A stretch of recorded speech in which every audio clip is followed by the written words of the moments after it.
Tantor Audio presents The Trigger, Hunting the Assassin Who Brought the World to War, by Tim Butcher. Narrated by Gerard Doyle. Prologue. This story springs from many sources, but the most powerful one for me was a discovery I made at a street market in Sarajevo, back when the city was under siege in 1994. I was a young reporter sent by the Daily Telegraph to cover the Bosnian War, which had begun 2 years earlier in this land of mountain and myth. Shelling had often made it too dangerous for civilians to venture outside in their capital city, but during a lull in the firing, I joined locals as they reclaimed the streets. One afternoon I walked into an open area busy with people reduced by the war to selling possessions laid out in piles across unswept pavements. Pickings were meagre. Half-worn brake pads from cars that had not run in years, a set of taps unused because of no mains water. I took a photograph of an elderly man sitting under an umbrella shaded from the July sun as he sold cigarettes one by one. And then I noticed people occasionally slipping away from the market to visit a stone building on the edge of a nearby cemetery. I went to explore. It was about the size of an electricity substation, a modest structure with a box design, easy to overlook. It wore the livery of so many wartime buildings in Sarajevo, a cavity from what appeared to be an artillery strike, terracotta roof tiles rucked out of alignment, the door ripped from its hinges, its frame pockmarked by shrapnel. I followed the market-goers, and in the summer heat my sense of smell told me from some distance what was going on. They were using it as a makeshift lavatory. My diary recorded it in malodorous detail. The graveyard was unkempt, but I was not prepared for what I found. The floor was just a sea of turds. Amongst the mess were dozens of used sanitary towels, a bra, and lots of rubbish. A tombstone lay smashed in two on the floor, and the light hung wrecked from the ceiling, which had a gaping hole in it. But what made me curious was that the building was clearly some sort of chapel. A cross was visible above the doorway. Why be so disrespectful of a religious site? I found the answer on a piece of black marble set into an external wall. It was a commemoration stone bearing the date 1914 and some Cyrillic text, including a list of names. At the top of the list, in the most prominent position, was one that jumped out at me. Gavrilo Princip. When I went to Sarajevo for the first time as a reporter, a single thought kept coming to me. This was where the event took place that triggered the First World War, the assassination of Archduke Franz Ferdinand by Gavrilo Princip. As a schoolboy, I remember struggling to pronounce the killer's name, but as I grew older, my understanding of the crisis he precipitated became clearer. Millions of lives lost in a clash so colossal it reshaped the world. Yet the Bosnian War of the 1990s seemed far removed from the fighting of the Great War, a localized ethnic conflict in the Balkans, a region synonymous in Western eyes with impenetrability, backwardness, and violence. For much of the 20th century, Bosnia had been one of the component parts of Yugoslavia. But when its leaders in Sarajevo sought to create their own separate country, they clashed with the Serbian authorities who dominated the Yugoslav nation and who opposed the breakup. Tens of thousands were to die in fighting that, if you took away the helicopters, wire-guided missiles, and satellite navigation systems, seemed to belong to an earlier, more brutal age. Deliberate attacks on civilians, torching of homes, systematic rape, genocide. Sarajevo was where many of the Bosnian War's defining horrors took place. In early exchanges, forces commanded by Bosnian Serb hardliners had been able to secure only a few of Sarajevo's peripheral suburbs, so they withdrew to the high ground that presses in on this cupped hand of a city and set about imposing one of the cruelest sieges in modern warfare. The lights went out, taps ran dry, and supplies dwindled to a trickle, condemning 400,000 Sarajevans to survive on the collapsing skeleton of their hometown. Their tormentors suffered no such supply problems and were able to dictate the nature and pace of their assault. With their soldiers on the front lines unable to advance, Bosnian Serb commanders sought to wear down their enemy by pounding them with artillery dug in on the nearby hilltops. When they ran out of military targets, they kept on firing, wantonly destroying religious buildings, assembly halls, hospitals, newspaper offices, libraries, anything that contributed, no matter how marginally, to Bosnia's nascent sense of national identity. And when they ran out of those, they kept up their barrage, firing with deliberate cruelty, actions that were later to be successfully prosecuted as war crimes, into residential areas. With grim inevitability, many of Sarajevo's bloodiest incidents took place as civilians were cut down by shells when they emerged from cover for essential supplies, queuing for bread, waiting at a standpipe for water, crowding market stalls whenever smugglers made it into the city. As a foreign correspondent, peacock-proud to be covering my first full conflict, I was kept busy by a city that seemed to bookend the bloodletting of the 20th century. I was witness to a conflict that realigned the way the modern world fought. NATO would go to war in Bosnia for the first time in its history, changing fundamentally the international community's willingness to intervene. And the Bosnian War would spill further into the future, its battlefields a training ground for jihadists who would take part in the 9/11 attacks on America. Disturbed by what I was seeing, I read everything I could find about Bosnia's background to try and understand the source of the conflict. History seems to loom over Sarajevo from the same heights held by the Bosnian Serb gunners, as I learned of complex colonial and religious influences that had pulled the local Slav population in different directions through the ages. Lying where Europe's southeastern fringe comes up against influences from Asia Minor, Bosnia had a backstory dominated for hundreds of years by foreign occupation, first by the Ottoman Empire, then by Austro-Hungary, otherwise known as the Habsburg Empire. Although its people shared the same language and cultural roots, cleavages over the centuries had created three identifiable groups: Bosnian Serbs, Bosnian Croats, and Bosnian Muslims. I read repeatedly how the era of foreign domination had been ended by the First World War, when a new nation, Yugoslavia, emerged out of the fighting, one that allowed local Slavs to rule themselves for the first time in the modern era. In all my research, the role of Gavrilo Princip appeared settled, the backwoodsman from the Bosnian hinterland who brought freedom to his people by sparking the war that finally swept away foreign control. So why were Sarajevans now desecrating the tomb of someone who fought for their freedom? Gavrilo Princip was a Bosnian Serb, the same ethnicity as the extremists attacking the city, but spite alone could not explain what I had found. There had to be more to it. Chapter 1. Fresh Flotsam. In other wars, more people have died, more nations been involved, and the world brought closer to annihilation. But somehow the First World War retains a dread aura all of its own. The guns fell silent all those years ago, but like a refrain that stays with the audience long after the music stops, the First World War has a returning power. So monumental was the suffering, so far-reaching the influence on history, that the war still generates reward not just for writers, academics and artists, but for people simply learning about themselves, their bloodlines, their place. The Great War's power lies with the suspicion that its impact has yet to be fully understood. I was born in Britain, half a century after the fighting ended, yet the First World War has always been thereabouts, a background presence shaping me and my setting, a founding sequence in my makeup. Often it was so faint it was difficult to discern, the whittling of one's own self through the loss of a distant ancestor. Occasionally it spiked. In my teens, sitting with my mother as she wept through the Festival of Remembrance, televised each year from the Royal Albert Hall in London. But a war from 100 years ago remains relevant enough to intrude on our todays through a sense that closure has perhaps yet to be reached.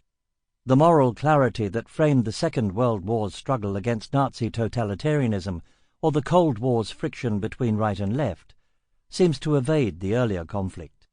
The question, was it right to go to war in 1914, can be answered in many ways, through bullet points or lengthy treatises. But I wonder if any answer is totally convincing. This is what keeps the First World War so charged, the unease born of doubt as to whether the sacrifice was worthwhile. For me, this is what transforms so powerfully the words of Lawrence Binyon, plain enough by themselves, but when delivered on a raw November morning to a gathering of people wearing red paper poppies, they ache from what might have been. We will remember them. In the small Northamptonshire village where I grew up, the First World War was remembered in glass. Helidon was too small to have shops, so the community revolved, as it had for centuries, around the church of St. John the Baptist, a modest but stolid place of worship in keeping with the village's position at the middle of Middle England. Built of locally quarried ironstone, St. John's was chilly damp in winter, yet on summer nights the butterscotch masonry bled warmth from the day's baking in the sun. It was old enough to have known fighting. Indeed, my childish imagination was fired by stories about the runnels that flute the stone arch in the portico. I was told they had been left by 17th-century noblemen sharpening their swords before battle in the Civil War. As children, my friends and I would dare each other to climb the bell tower, and for years I earned pocket money mowing the grass in the graveyard. At the village carol service one year, I fought my first trembling battle with stage fright when I was called on to read the Advent message from the Archangel Gabriel. A box had to be placed in the pulpit so that I could see out as I wrestled with nerves and difficult words. The next generation of butchers would themselves pass through St. John's, with my firstborn niece being baptized there, while my own son would take snot-nosed delight in toddling up the lane to watch the bell-ringers at practice.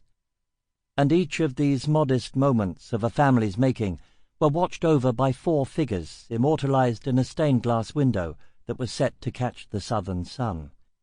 Such windows are where biblical characters tend to be represented, but in the Helidon village church a group of decidedly unbiblical-looking male faces have stared out since their unveiling in 1920. Against a setting of rich green foliage and red petals, daylight can give the figures an authentically holy glow. They wear the pure silver armour of chivalrous medieval knights.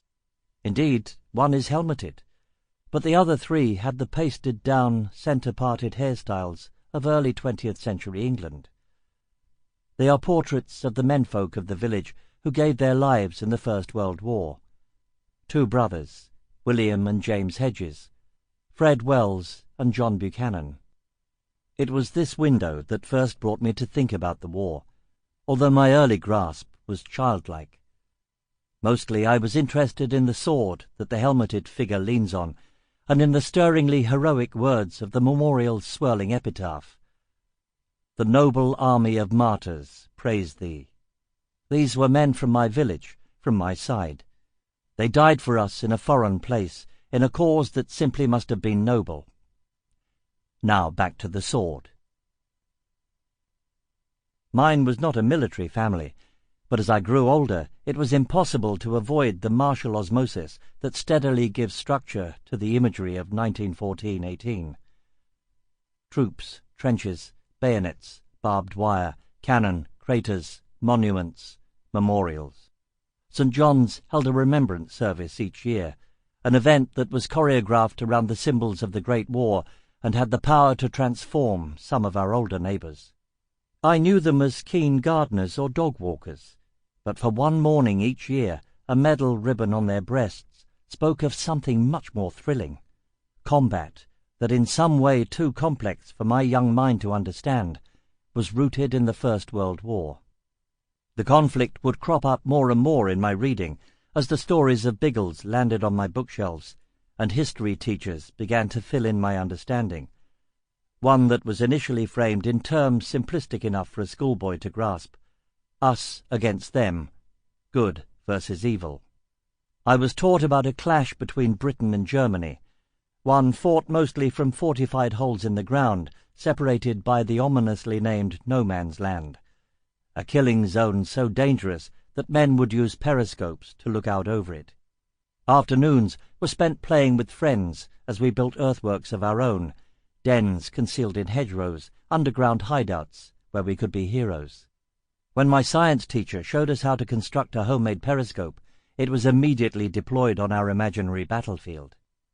At the age of 12, I went to Rugby, a school whose alumni, they never tired of telling us, included Rupert Brooke, among the most celebrated of war poets. The school was so proud of this particular son that his great work, The Soldier, was read to us on every possible public occasion. It summed up perfectly any adolescent framing of the war.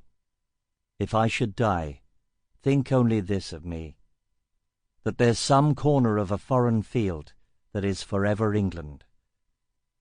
There shall be in that rich earth a richer dust concealed. The lines captured the proud early idealism stirred by the war, and soon made Brooke a favourite of the establishment.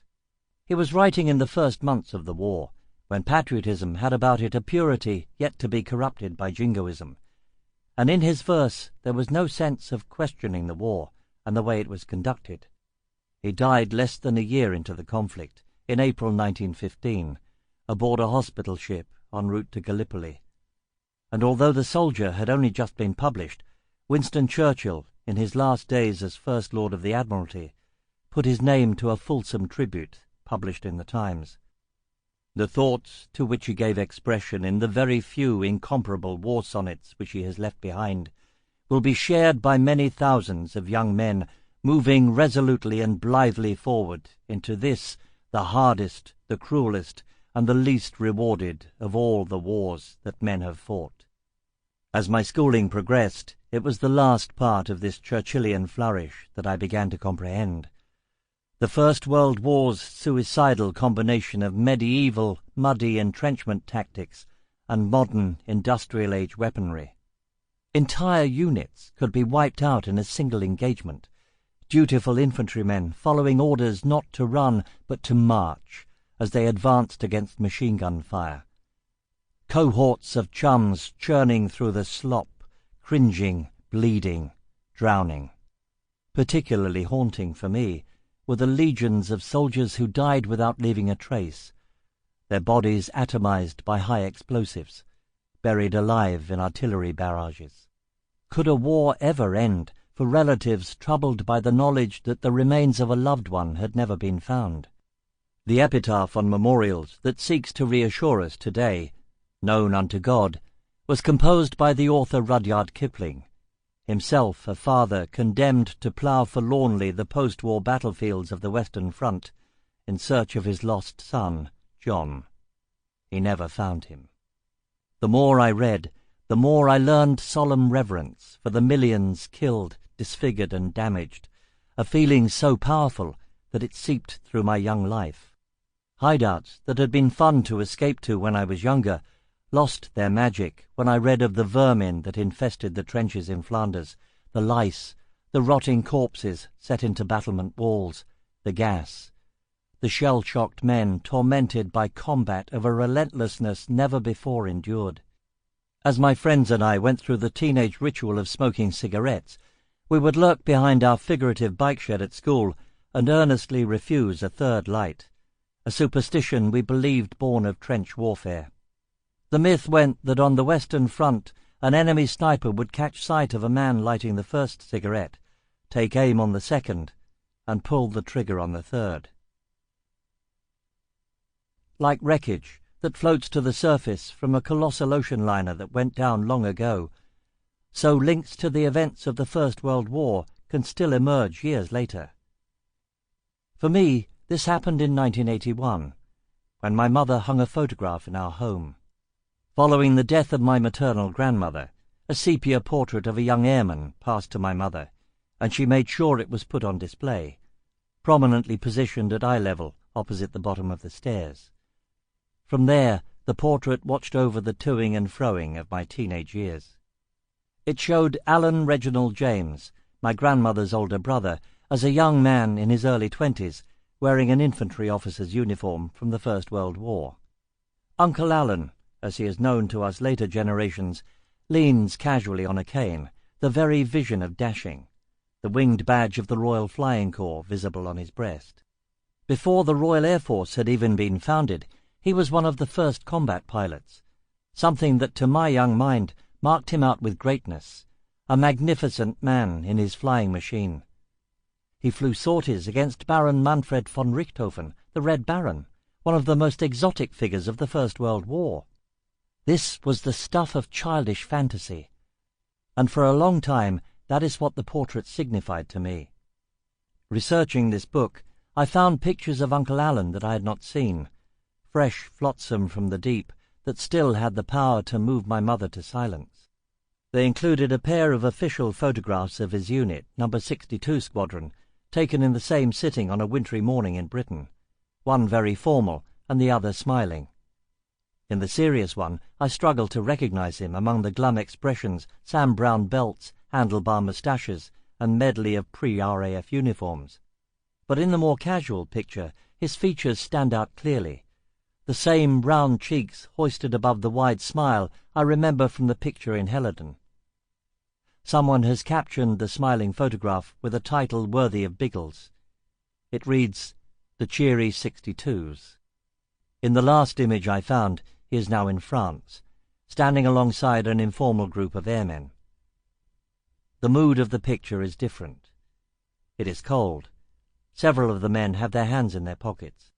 One wears mittens. Uncle Alan is smiling, but with not quite the same cheeky conviction as before. He stands on duckboards. The rich earth of Rupert Brook has turned to the ruddy mud of the Western Front. On the 24th of March, 1918, days after this picture was taken, Uncle Alan was lost while strafing German trenches. He was 23. He has no known grave. His parents had to endure months of uncertainty about whether he might have survived. He came down close to the Somme River during an intense German offensive, and at a time when the British Army was in pell-mell retreat.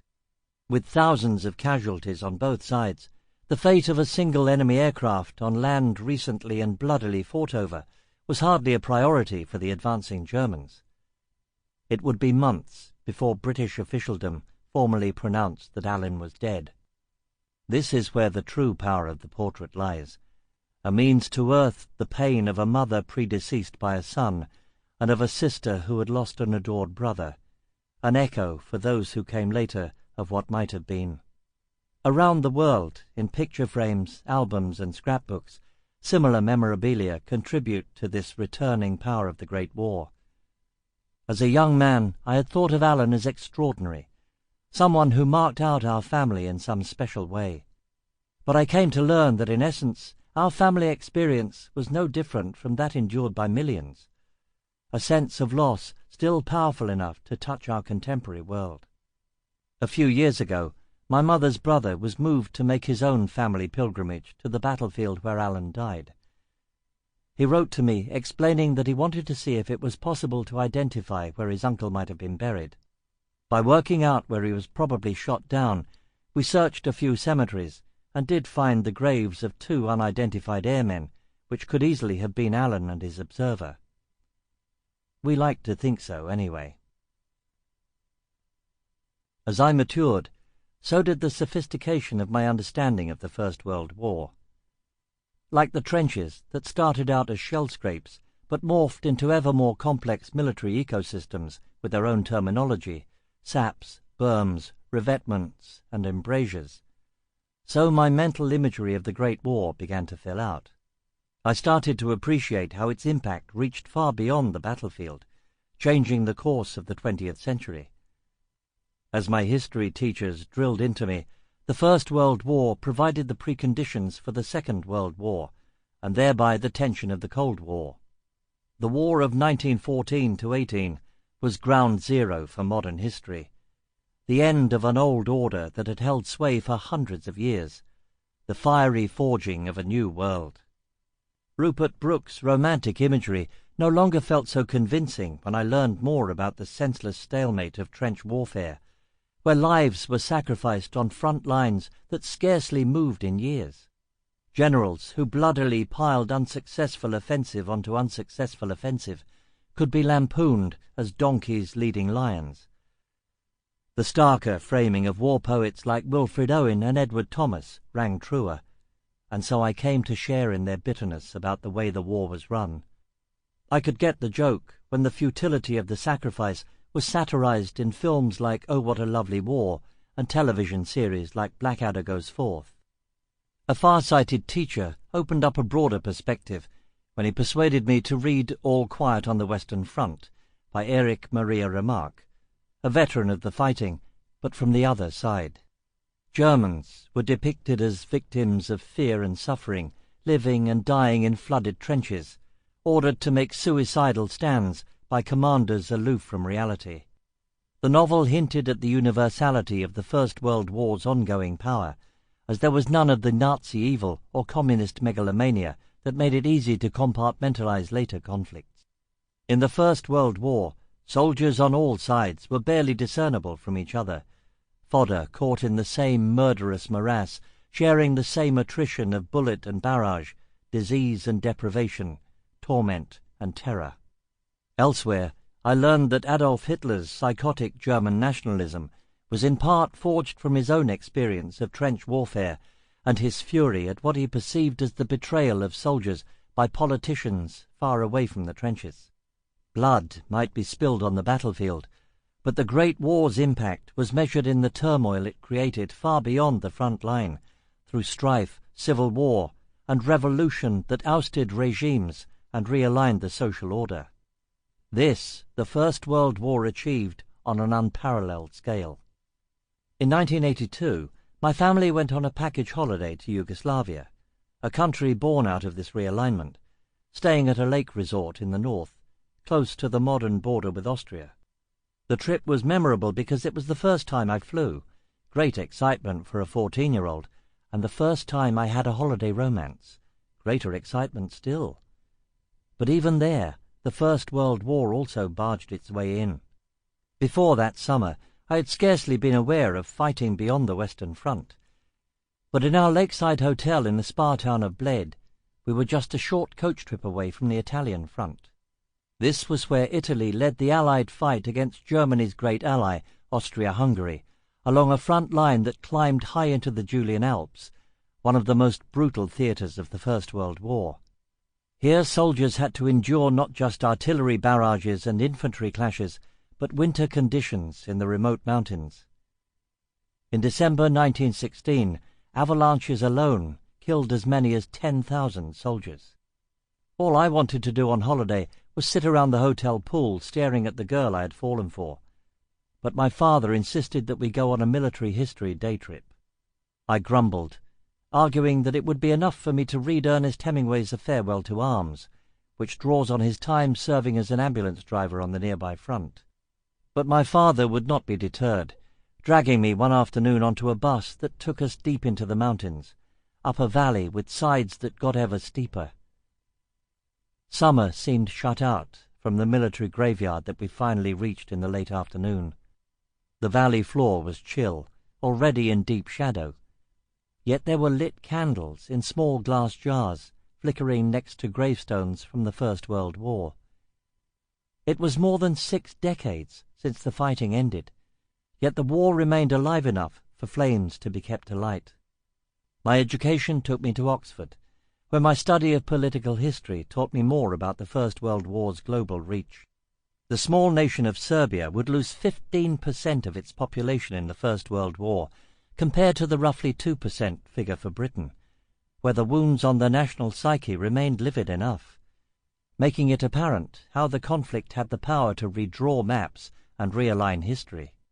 Fighting spread to sub-Saharan Africa, as European officers led colonial conscripts into battles that ranged from the Indian Ocean coastline to others over on the Atlantic side of the continent. The Arabian Peninsula and the wider Middle East would be changed forever as local clans rose against the decaying imperial authority of the Sublime Porte, the elegant sobriquet for the Ottoman Empire. Washington would eventually be drawn in, changing fundamentally the 20th century balance of power and propelling America towards superpower status. Britain's preeminent position before the First World War was never fully restored, a slow puncture that would eventually cost Britain its empire. At Gallipoli, Sample complete. Ready to continue?